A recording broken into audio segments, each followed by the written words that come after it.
welcome back to It's All About Him. Actually, this video will actually be the last video that's being recorded. And I just want to say thank you for actually joining me through these months.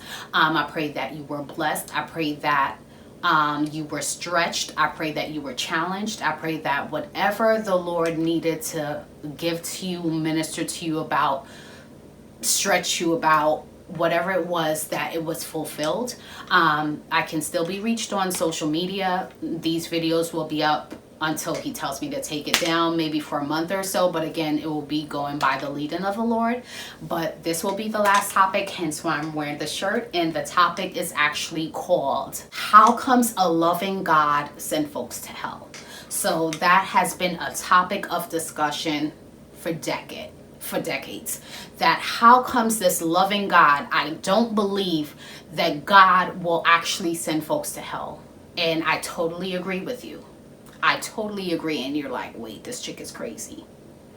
I believe that he actually doesn't send folks to hell. We actually do. We send ourselves to hell. How is that? Okay, hear me out. Don't be like, oh, she talking heresy.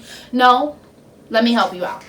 I'm going to actually give some examples so that could kind of put you in the mindset and the headspace where I'm going with this. When we look at the government has rules and regulations, right? Yes, they have rules and regulations. If you break it, there's a consequence. If you keep it, there's a consequence.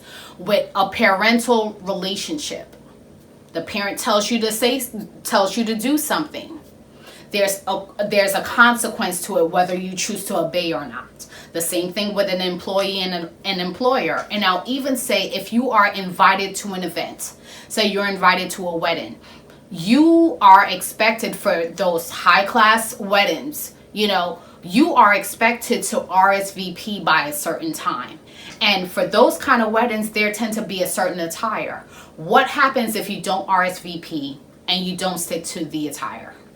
All right, so just keep those in mind. Now let's go back to the topic at hand. If in those situations, if you choose not to do something and then there's a consequence to it, who is at fault? Are you going to blame the person who is executing the consequence? Are you going to blame them because they're doing that? When you actually made the decision, you said, I'm going to do this. I know what you said. And that's how some of the kids be. I know what you said, but I'm going to do me. Help Jesus. But you actually choose to say, I'm going to do this. So if you do that and I administer a consequence, how do I get blamed for administering the consequence when I told you what I expected? If I'm an employer, this is the contract that you signed, but you choose not to keep the contract and you get fired. You're going to blame me for you getting fired? Do you see how crazy that sounds? If you break the law, they say you should not kill somebody. You murder someone and you get prosecuted, you get arrested, you get thrown in jail. Whose fault is that? You knew what the law said, but you said, I'm going to do it anyway. And not only did you say that, you said, I know what the consequences are. And you'll choose to either deal with the consequences. Some may think that maybe I just won't get caught. Maybe they won't notice. But you still are walking into it knowing what the consequences can be. And you say, even though I know what it can be, I'm willing to take this chance. Right? Being that that's the case, that is the same thing with the things of God. That you know exactly what his word is stating, that his word is stating that the only way to get into heaven is through his son, Jesus Christ. And you're saying, I know what you said.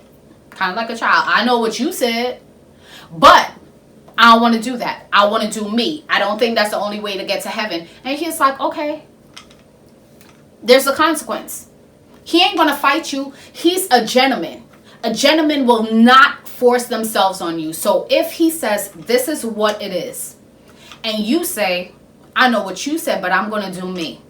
I actually don't think that's the only way. I'm going to go this way. Then if he administered the consequence, are you going to blame him for it? Or you say, I know what you said, but I'm going to do what I think is right.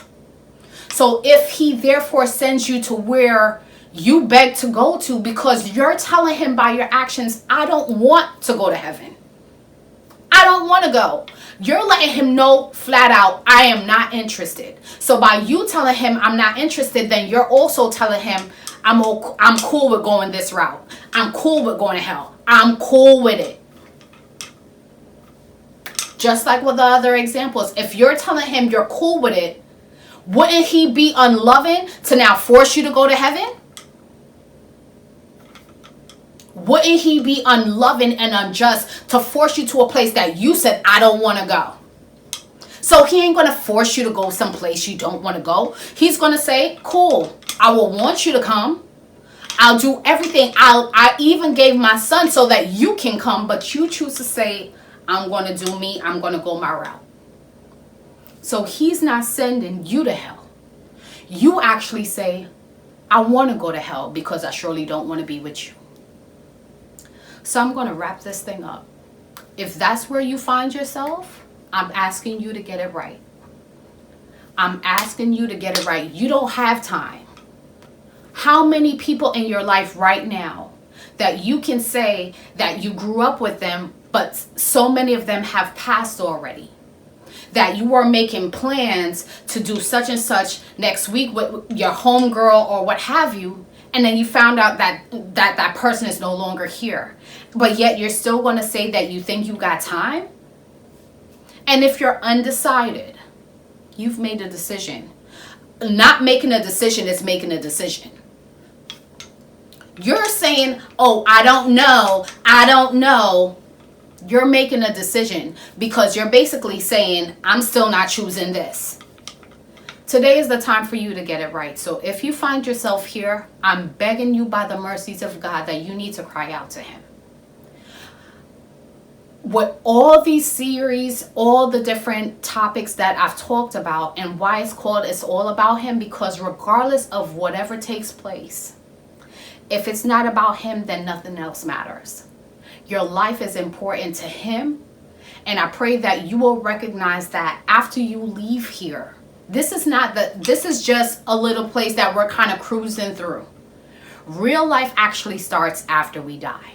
Because guess what? That's actually forever. There's no end date. People think that, oh, hell is actually like, oh, I'm going to chill, I'm going to party, I'm going to this. Where do you see that in the Bible?